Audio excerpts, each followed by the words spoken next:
கண்டினியூட்டியோட பேசிக் definition கண்டினியூட்டினா எப்படி இருக்கும்? நார்மலா கண்டினியூட்டின்னு என்ன ஆகும்? கண்டினியூட்டினா என்ன சார் ஆகும்? ஒரு எஃப் ஆஃப் எக்ஸ் கொடுத்துருப்பாங்க. சரி, நீ சொல்லுமா. அதோட அதோட எஃப் டேஷ் ஆஃப் எக்ஸில் நம்ம வந்து எக்ஸ் சப்ஸ்டியூட் பண்ணி ஃபர்ஸ்ட் லிமிட்டு தெரிஞ்சுக்கணும். சரிங்களா? லிமிட்னா என்ன தெரிஞ்சுக்கணும்? எல்பி அப்படின்னு போட்டாலும் இல்லை எல்ஐ எம் போட்டாலும் லிமிட் தெரியும். F of x equal to நீ சொன்ன மாதிரி எஃப் ஆஃப் இ. இது லிமிட்டோட டெஃபினேஷன். இந்த லிமிட்டோட டெஃபினேஷன் வந்து நம்மளுக்கு எஃப் ஆஃப் எக்ஸோட வேல்யூ வந்து ஃபைனைட்டாக இருக்கும். சரிங்களா? It is very important condition for continuity. So இதில் பார்த்தீங்கன்னா என்ன நடக்குது அப்படி கண்டினியூஷன்னா, ரெண்டு டைப் ஆஃப் கண்டினியூட்டி இருக்குது. அதாவது இங்கே வந்து ரெண்டு கண்டினியூட்டி சாட்டிஸ்ஃபை, ரெண்டு டைப் இல்லை, டிஸ்கண்டினியூட்டி அண்ட் கண்டினியூட்டி தான் கான்செப்ட்.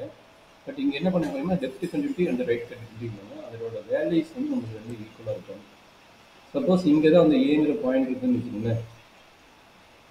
இங்கிருந்து மூவ் ஆகி வருதுன்னா இந்த பி ஸ்கொயர்டையே லெஃப்ட் சைட்லேருந்து வருதுன்னா அது ஏ மைனஸு, அதே ரைட் சைட்லேருந்து வந்ததுன்னா அதுக்கு பேர் ஏ ப்ளஸ். அப்போ என்ன ஆகுதுன்னா இந்த லெஃப்ட் லிமிட்டோட வேல்யூவும் லிமிட்டோட வேல்யூவும் அண்டு ரைட் லிமிட்டோட வேல்யூவும் நம்மளுக்கு எதுக்கு ஈக்குவலாக இருக்கணும்? இந்த எஃப் ஆஃப் ஏக்கு ஈக்குவலாக இருக்கணும். சரியாம்மா? Okay sir. அப்படி இருந்தால் கண்டினியூட்டி எக்ஸிட், இல்லைன்னா கண்டினியூட்டி ப்ளஸ் எக்ஸிட். ஒரு பேசிக் டெஃபினிஷன் என்னது? ஒரு பேசிக் கண்டினியூட்டி டெஃபினிஷன்னா இது நம்மளுடைய பேசிக் கண்டினியூட்டியோட டெஃபினிஷன். இல்லை left limit right limit concept கொடுத்துருந்தாங்கன்னா இதுதான் எக்ஸாக்டாக. இங்கே மீனிங் என்னன்னா லிமிட்டுங்கும் போது அது எக்ஸாக்டாக ஏ வந்து டச் ஆகுது, நியர்பை வேல்யூ, அதாவது நெய்பர் கொடுத்துருப்பாங்க. அதாவது என்ன சொல்கிறாங்க இந்த கண்டினியூட்டிங்கிறது என்ன சொல்கிறாங்க? Suppose you taking let's tends to ஏன்னா அந்த ஏக்கு நியர்பை வேல்யூ. நியர்பை வேல்யூ என்ன மீனிங்னா அந்த ஏயோட நெய்பர் குரூப் பக்கத்தில் தான் இருக்கும். சப்போஸ் இந்த பாயிண்ட் இருக்காங்கன்னா கரெக்டாக எக்ஸாக்டாக ஏ இருக்காது, சம் டெசிமல் பாயிண்ட் நம்ம மெரி நியரஸ்ட் பாயிண்டாக இருக்கும். சரிங்களா? ஏங்கிறது இங்கே எக்ஸாக்ட் பாயிண்ட், பட் இதுக்கு நியரஸ்ட் பாயிண்டாக இருக்கும். சரிங்களா? இதுக்கு பேர் என்ன சொல்கிறாங்க? Neighbour group. சரிங்களா? நெய்பர் குரூப் ஆஃப் ஏ. அப்போ இது பக்கத்தில் நியரஸ்ட் பாயிண்ட் தான் இருக்கும். சரிங்களா? அப்போ அப்படி இருக்கும்போதும் அதனோட வேல்யூஸ் ஈக்குவலாக இருந்ததுன்னா தட் இஸ் கால்ட் கண்டினியூட்டி. சரிங்களா? நீங்கள் சொன்ன மாதிரி ஒரு சாம்பிள் எக்ஸாம்பிள் வந்து லெஃப்ட் கண்டினியூட்டினா எப்படி போடுறது, ரைட் கண்டினியூட்டினா எப்படி போடுறதுன்னா இப்போ சொல்லிடுறோம் பாருங்கள். நார்மல் ப்ராப்ளம் எப்படி போடலாம் அப்படின்னா, சப்போஸ் பாயிண்ட் ஆர் டிஸ்கஸ்ன்னு சொல்லிட்டு limit x tends to 5 X plus 3 அப்படின்னு கொடுத்துருந்தாங்கன்னா நீங்கள் என்ன பண்ணலாம்? டேரெக்டாக எக்ஸுக்கு பதிலாக 5 போட்டு 5 + 3 = 8 போட்டு. சரிங்களா? இது ஒரு பேசிக் கான்செப்ட். இது left continuity right continuity discussion என்ன சொன்னோம்னா இங்கே 5 இருக்குது. சரிங்களா? அப்போ இங்கிருந்து வந்ததுன்னா இதுக்கு பேர் 5 மைனஸ், இங்கிருந்து இந்த பக்கம் வந்தோம்னா அதுக்கு பேர் 5 ப்ளஸ். அப்போ டேரெக்டாக நம்ம வந்து எக்ஸோட வேல்யூ சப்மிட் பண்ணாத அவன் என்ன சொல்கிறாங்கன்னா நியரஸ்ட் வேல்யூ சொல்லிங்களா என்ன சொன்னால் அந்த 5க்கு நியரஸ்ட் வேல்யூ, அதாவது நெகர் கொடுத்து. அப்போ இந்த பக்கம் என்ன ஆகும்? ஹச்சு, அதாவது இந்த நியரஸ்ட் வேல்யூ என்ன எடுக்கிறாங்க? ஹச்சுன்னு எடுக்கிறாங்க. மேபி 0 சம்திங் இருக்கும், அது ஹச்சுன்னு எடுக்கிறாங்க. இது 0 சம்திங் இருக்கும், அது ஹச்சுன்னு எடுக்கிறாங்க.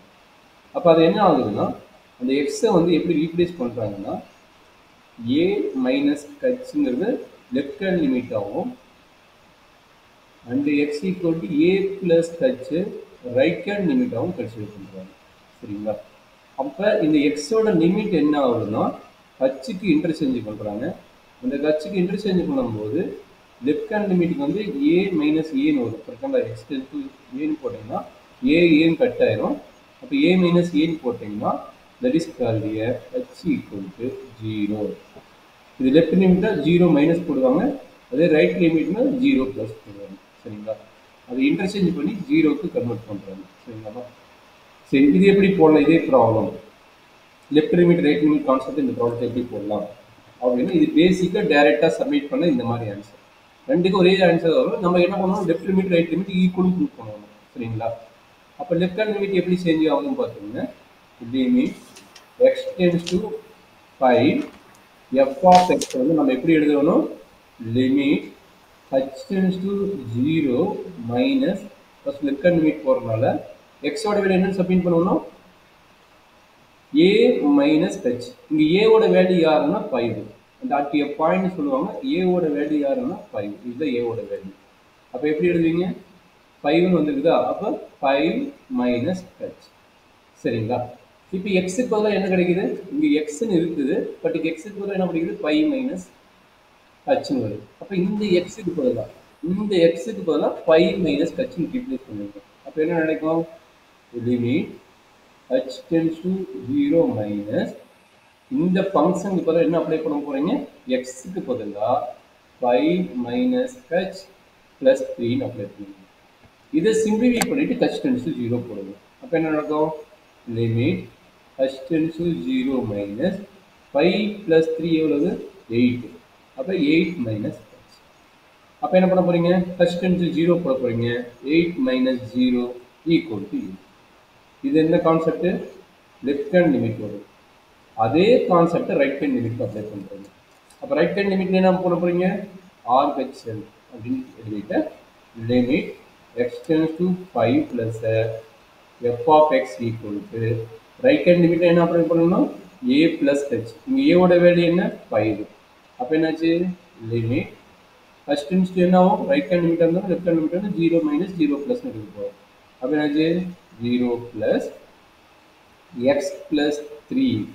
இந்த x ப்ளஸ் 3ங்கிறது என்ன ஆகும் 5 ப்ளஸ் ஹச்னு ஆகும். அப்போ என்னாச்சு h tends to 0 ப்ளஸ் எக்ஸுக்கு வர என்ன போகிறீங்க a ப்ளஸ் ஹச். அப்போ ஏவோட வேல்யூ 5 ப்ளஸ் ஹச் ப்ளஸ் 3. அப்போ என்ன ஆகுது that is equal to limit h tends to 0 plus 5 plus 3 வந்து 8. அப்போ 8 ப்ளஸ் ஹச். அப்போ 8 ப்ளஸ் ஹச்னா h tends to 0 இப்போ போடுங்க. h tends to 0 அப்ளை பண்ணுங்க. That is equal to 8 plus 0 வந்து 8. அப்போ பாருங்கள் இதுதான் LHSோட ரிசல்ட் 8, RHSோட ரிசல்ட் 8. அப்போ நம்ம என்ட்ரி பண்ணும்போது எப்படி எழுதுவீங்க limit x tends to 5 minus f of x equal to 8. This value is also limit x tends to 5 plus f of x. அப்போ என்னென்னு சொல்லலாம் இது ரெண்டு லெஃப்ட் லிமிட்டும் ரைட் லிமிட் ஈக்குவலாக வருது. therefore f is continuous at x equal to 5. இதுதான் பேசிக் proof கண்டினியூஸில் ஒரு சின்ன ப்ராப்ளம் பேசிக்காக எடுத்து போட்டோம்னா இதுதான் நம்மளோட விஷயம். இதில் என்ன டவுட் இருக்குதா இப்போ போட்ட கான்செப்ட் இதுதான் பேசிக் ப்ரூஃப்.